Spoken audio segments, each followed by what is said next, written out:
नमस्कार साथियों। राष्ट्रीय उपलब्धि सर्वेक्षण गणित कक्षा 8 में जो मॉडल पेपर है उसमें प्रश्न संख्या 93 पर आज अपन डिस्कस करेंगे। देखिए, बिना संक्रिया किए निम्न का योग क्या होगा। आपको संक्रिया नहीं करनी है, केवल योग बताना है। तो इसमें देखिए, सबसे पहले हम गौर करते हैं तो जो अपन काउंटिंग लिखते हैं 1 2 3 4 5 6 7 8 9 और 10। तो 1 3 5 7 9, देखिए 1 3 5 7 9 ये विषम संख्या ये कहलाती है। और फिर 2 4 6 8 और जिसके इकाई अंक पर 0 हो यह आपकी सम संख्या ये कहलाती है।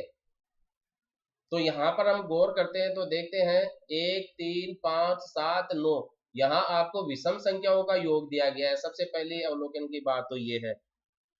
अब इसमें एक बहुत ही महत्वपूर्ण बात छिपी हुई है, बहुत ही महत्वपूर्ण बात इसके अंदर छिपी हुई है। देखिए, विषम संख्याओं का जो योग होता है वह हमें वर्ग संख्या का पता बताता है कि कितनी विषम संख्याओं को अपन जोड़ते हैं क्रमशः लगातार। शुरू से जो संख्या शुरू होती है तो शुरू की विषम संख्या क्या होती है आप जानते हैं, 1 होती है। तो यदि हम 1 से शुरू करते हैं और लगातार विषम संख्याओं का योग करते हैं तो जितनी विषम संख्याओं का हम योग करेंगे उतना ही उनका योग जो है, जितनी विषम संख्याओं का योग करेंगे, जैसे 4 विषम संख्याओं का योग करेंगे तो हमें 4 का वर्ग प्राप्त होगा। यदि हम 5 विषम संख्याओं का योग करेंगे तो हमें 5 का वर्ग प्राप्त होगा। देखिए, इसका मैं प्रमाण आपके सामने दिखाता हूं। मैंने यहाँ पर 1 से लेकर 100 तक की काउंटिंग ले रखी है। तो सबसे पहले हम देखते हैं कि 1 से 100 तक की काउंटिंग में जो विषम संख्याएं होती है वो देखिए, इसमें अगर मैं ऊपर से बात करूं कॉलम की, ये पहला कॉलम, ये दूसरा कॉलम, यानी कि स्तंभ बोलते हैं कॉलम को, तीसरा, और फिर इधर से ये चौथा और पांचवा। तो जब हम देखते हैं पहले कॉलम के अंदर इकाई का अंक 1 आ रहा है, यानी कि 1 11 21 31 41 51 61 71 81 91, ये सब विषम संख्याएं हैं। ये सब क्या है? विषम संख्या है। विषम संख्याओं को इंग्लिश में अपन ओड नंबर कहते हैं, ओड नंबर। और जब हम दूसरे कॉलम की बात करते हैं तो देखिए इकाई स्थान पर 0 2 4 6 8 होता है, तो वो सब सम संख्याएं होती है। तो इसमें देखिए 2 ही 2 आ रहा है तो ये सम संख्या का स्तंभ है, कॉलम है। फिर देखिए 3 विषम संख्या होती है तो इसमें इकाई स्थान पर विषम है, तो ये सब विषम संख्याएं हैं। इधर से फिर सम संख्या का कॉलम आ गया, इधर विषम संख्या का यानी कि ओड नंबर आ गया आपका, ये आपका ओड नंबर। फिर ये इवन बोलते हैं सम नंबर को, सम संख्या को। फिर ये ओड नंबर का कॉलम आ गया, फिर इवन नंबर का कॉलम, फिर ओड नंबर का कॉलम और फिर इवन नंबर का कॉलम। तो इस प्रकार सम और विषम संख्याएं जो होती है वो खड़ी लाइन में जो संख्याएं होती है वो होती है जिसमें पहला कॉलम, तीसरा, पांचवा, सातवां और जो ये 9वां कॉलम आ रहा है वो सब विषम संख्याओं के कॉलम है। अब हमने देखो महत्वपूर्ण बात क्या पढ़ी है कि विषम संख्याओं का योग शुरू से, तो पहली और दूसरी विषम संख्याओं को जोड़ो। पहली संख्या को जैसे हम देखते हैं तो केवल हमें एक ही प्राप्त होता है, पहली संख्या। तो एक का मतलब क्या होता है? एक ही घात दो। एक ही घातों का मतलब एक को एक से 2 बार गुणा करेंगे, एक एकम एक, तो एक ही प्राप्त हुआ, तो ये एक का वर्ग हो गया। अब आप दो विषम संख्याओं को जोड़ो, यानी कि एक को और 3 को, तो हमें कितना मिला? 4। हमने कितनी विषम संख्याएं जोड़ी है? 2, यानी कि 2 का वर्ग हो गया है। तो 2 गुणा 2 बताओ कितना होता है? 4। तो 4 अपने को प्राप्त हो रहा है। अब ऐसे ही यदि हम 3 विषम संख्याओं को लेते हैं लगातार, एक से शुरू करेंगे, याद ये रखना है, एक से शुरू करेंगे, कोई सी भी बीच की विषम संख्या छोड़ेंगे नहीं इसमें। तो 1 3 और 5 का योग, तो आप देखिए 1 3 5 का योग करें, 1 3 और 5। हम यहाँ देख रहे हैं 3 विषम संख्याओं को जोड़ रहे हैं, तो आप आंख मीच कर कहेंगे कि इनका योग 3 का वर्ग होगा। तो 3 का वर्ग होता है 9। अब आप इनको जोड़ो, 3 1 4 5 9, ये देखिए। अब अगर आप 4 विषम संख्याओं को जोड़ते हैं, 1 3 5 7 लगातार, बीच में कोई छोड़ेंगे नहीं, शुरू 1 से ही करेंगे, तो अब 9 में देखिए 5 तक तो योग कर रखा है 9। अब इसमें 1 + 3 + 5 + 7, 4 विषम संख्याओं को जोड़ रहे हैं तो 4 का वर्ग होगा ये। 3 और 1 4, 5 4 9, 9 और 7 16 प्राप्त होता है, और 4 का वर्ग भी देखिए 16 है होता है। तो इस तरीके से यदि किसी सवाल में आपको ये दे दिया जाए कि लगातार 1 से शुरू करके 30 विषम संख्याओं को हम जोड़ते हैं, 1 से शुरू करके 30 विषम संख्याओं को यदि हम जोड़ते हैं तो हमें कितना प्राप्त होगा। तो 30 विषम संख्याओं को जोड़ेंगे, इसका मतलब 30 का वर्ग होगा।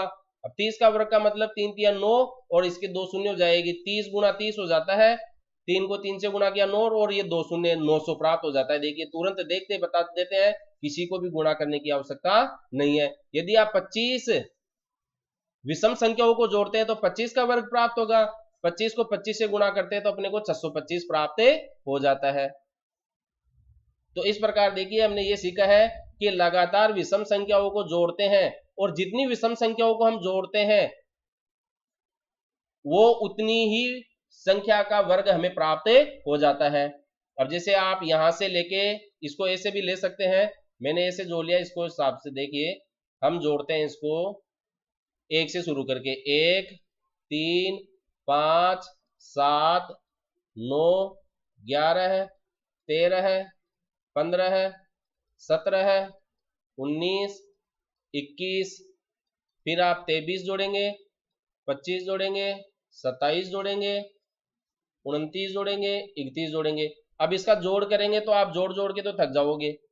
अब हमें ये पता चल गया इसके अंदर एक पैटर्न है। ये पैटर्न क्या है? लगातार विषम संख्याओं का योग है। लगातार विषम संख्याओं का योग, लगातार विषम संख्याओं का योग। और हमने ये सीख लिया है कि जो लगातार विषम संख्याओं का योग होता है, जितनी विषम संख्याएं जोड़ रहे हैं उतने का ही वर्ग होता है। तो आप काउंट कर ले, 1 2 3 4 5 6 7 8 9 10 11 12 13 14 15 16। तो 16 विषम संख्याओं को जोड़ा है हमने, तो आप 16 लिख दे और उसकी घात लगा दे 2, और फिर 16 गुना 16 है, यह हमें 256 देता है। 16 को 16 से गुना कर लीजिएगा आप आराम से। हर क्षेत्र में बच्चों का स्तर अलग अलग होता है, तो आप गुणा करके देखेंगे तो आपको इसका गुणनफल 256 ही प्राप्त होगा। तो इस प्रकार आज की वीडियो में हमने एक विशेष प्रकार के पैटर्न को देखा है। वर्ग का ये टॉपिक है। विषम संख्याओं को लगातार जोड़ते हैं, जितनी विषम संख्याओं को जोड़ते हैं उस पर उतनी घात लगा देते हैं, तो वह उसका वर्ग हमें प्रदान करता है, यानी कि पूर्ण वर्ग संख्या अपने को प्राप्त होती है। विषम संख्याओं का योग, लगातार विषम संख्याओं का योग हमें एक पूर्ण वर्ग संख्या प्रदान करता है। पूर्ण वर्ग संख्या प्रदान करता है। पूर्ण वर्ग संख्या का मतलब होता है प्यारे बच्चों, किसी संख्या को उसी संख्या से गुणा करना, या संख्या के ऊपर घात 2 होना।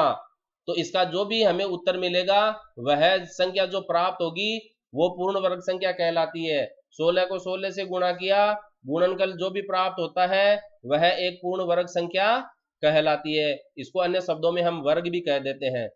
तो जो गुणनफल प्राप्त होता है वो तो वर्ग या पूर्ण वर्ग संख्या कहलाती है, और जिनको अपन गुणा कर रहे हैं वह वर्ग संख्या कहलाती है।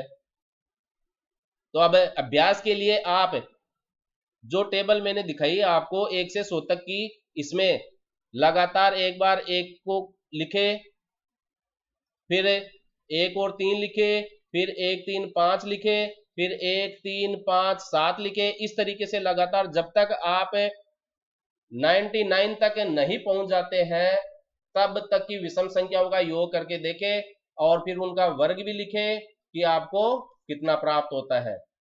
अगले वीडियो में अगले सवाल के हल के साथ उपस्थित होंगे। वीडियो अच्छा लगे अपने दोस्तों में शेयर भी करें। हमेशा याद रखें, गणित अभ्यास का खेल है। Math is a game, play it with practice. धन्यवाद।